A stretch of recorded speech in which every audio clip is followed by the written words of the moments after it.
dengan mengucapkan Assalamualaikum warahmatullahi wabarakatuh. Waalaikumsalam warahmatullahi wabarakatuh. Apa kabarnya untuk hari ini? Baik. Sehat? Sehat. Alhamdulillah. Oke, untuk mengawali pembuka hari ini kita mulai sebelum pembelajaran ya, sebelum berdoa di absen terlebih dahulu. Nah, sebelum belajar berdoa terlebih dahulu nanti berabsen. Oke. Sebelum kita mulai kegiatan pembelajaran pagi hari ini, berdoa di dalam hati, berdoa dimulai.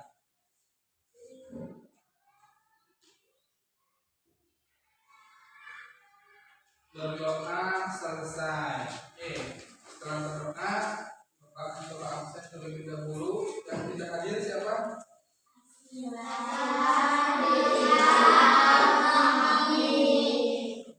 Asila, Hilal, Kami. Berarti 3 orang yang tidak masuk. Oke, untuk yang hadir, tolong dipertahankan, jangan sampai tidak hadir.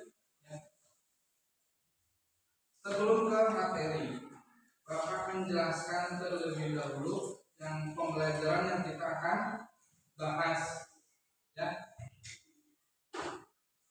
Yang kita akan bahas pada pagi hari ini yaitu tentang makhluk hidup, ya, atau tentang ciri-ciri makhluk hidup. Ya. Nanti bagi kelompok kalian mengamati gambar tentang ciri-ciri makhluk hidup. Oke, boleh silahkan bagi kelompok dulu yang sudah ditentukan. Ini kelompok 1, kelompok 2, 3, dan 4. Silakan duduknya berkelompok. Duduknya berkelompok. Badannya berkelompok.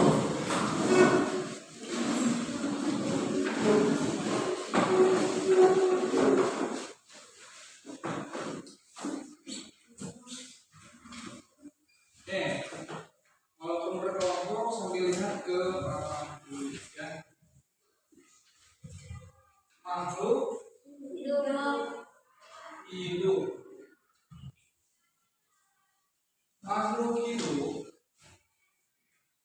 yaitu benda mati dan benda hidup. Benda mati dan benda hidup. Ciri-ciri tersebut meliputi bernapas, bergerak, lalu makan, berkembang biak, tumbuh dan berkembang terhadap rangsangan dan beradaptasi. Kebutuhan dasar makhluk hidup adalah makanan, lalu ada air, lalu ada oksigen dan tempat hidup yang sesuai dengan lingkungannya. Berbagai faktor dapat mempengaruhi makhluk hidup seperti apa? Cuaca, lalu ada hama, lalu ada ketersediaan sumber daya. Nah, ciri-ciri makhluk hidup tadi sudah disebutkan. Ada ciri bernapas. Ya. Ciri makhluk hidup yaitu bernapas. Selain bernapas, ada dengan bergerak. Lalu makanan. Lalu berkembang biak.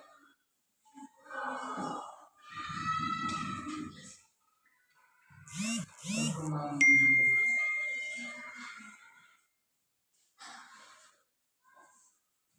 Bernapas, ya, semua makhluk hidup bernapas membutuhkan atau bernapas dengan oksigen. oksigen, bernapas dengan oksigen. Lalu ada dengan paru-paru.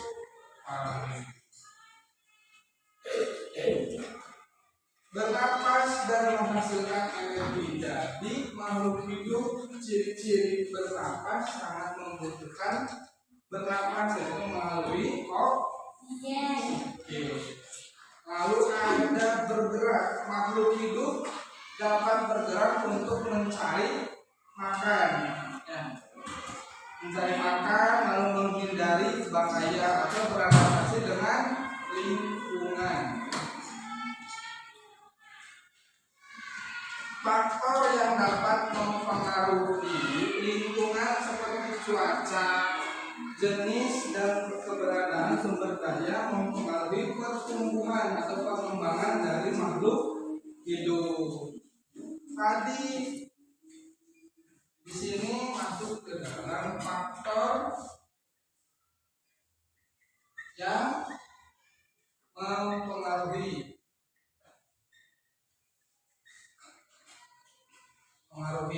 yaitu dengan cuaca, lalu ada dengan hama, lalu apa lagi? Dengan tadi disebutkan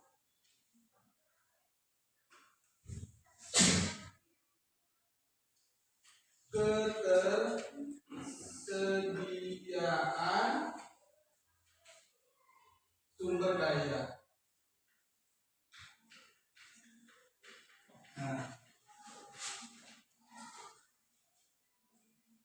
Sumber daya apa? Sumber daya yaitu ketersediaan tadi masuk ke dalam makanan. Lalu ada air,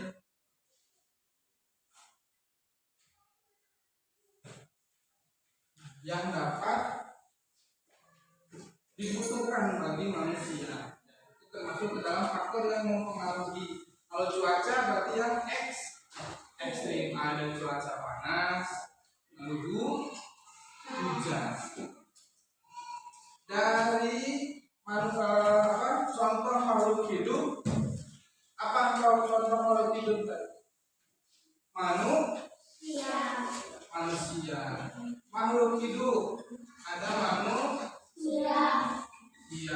Lalu ada hewan, ada tumbuhan. Ini contoh dari makhluk hidup. Contohnya berarti ada satu manusia, dua hewan, tumbuhan dan lain sebagainya. Tumbuhan, hewan banyak, contohnya seperti kucing, lalu ayam, kambing. Nah, itu adalah hewan. Lalu tumbuhan ada pepohonan, ada rumput yang bunga berbuah. Oke, lalu makhluk hidup dapat mempengaruhi oleh faktor internal, genetik dan hormon, dan faktor eksternal yaitu lingkungan. Faktor lingkungan meliputi faktor klinik atau klinik, suhu, cahaya, kelembaban angin, hujan. Itu sangat mempengaruhi. Lalu ada faktor edafik, tanah, faktor fisiografi, ketinggian dan bentuk lahan.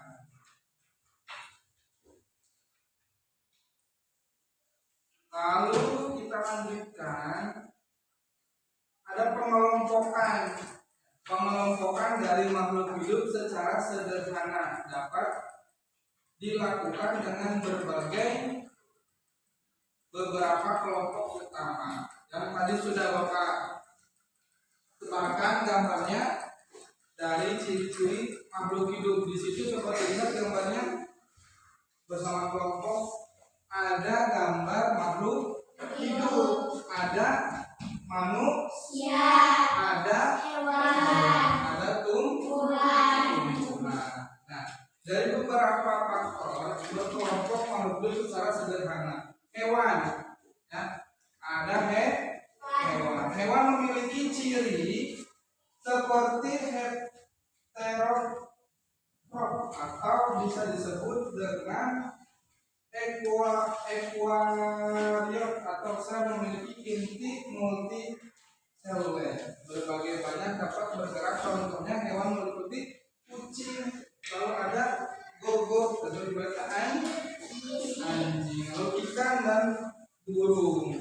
Kalau tumbuhan plantae atau plantea, tumbuhan memiliki ciri seperti autotrof, bisa membuat makanan sendiri melalui fotosintesis.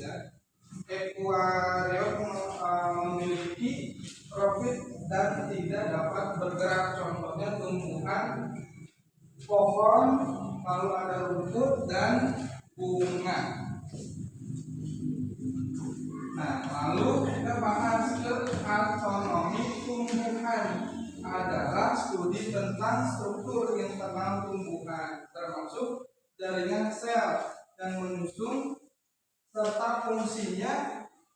Autonom tumbuhan mempelajari bagian tumbuhan seperti akar. Nah, sini autonom tumbuhan.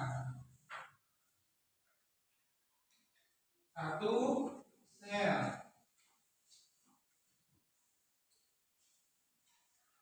Jadi autonom tumbuhan adalah, tadi sudah dibahas tentang studi struktur internal tumbuhan, termasuk jaringan pada sel yang menyusun serta fungsinya. Autonom tumbuhan mempelajari bagian-bagian tumbuhan seperti akar, batang, daun, bunga, buah, dan biji, serta bagaimana mereka berfungsi bersama-sama. Bagian ini tumbuh dan berfungsi semana mestinya. Ya. Akar menyerap air dan mineral dari tanah dan menancapkan tumbuhan atau tumbuh di dalam tanah. Lalu kalau batang sebagai penopang tumbuhnya mengangkut air dan mineral dari akar ke daun.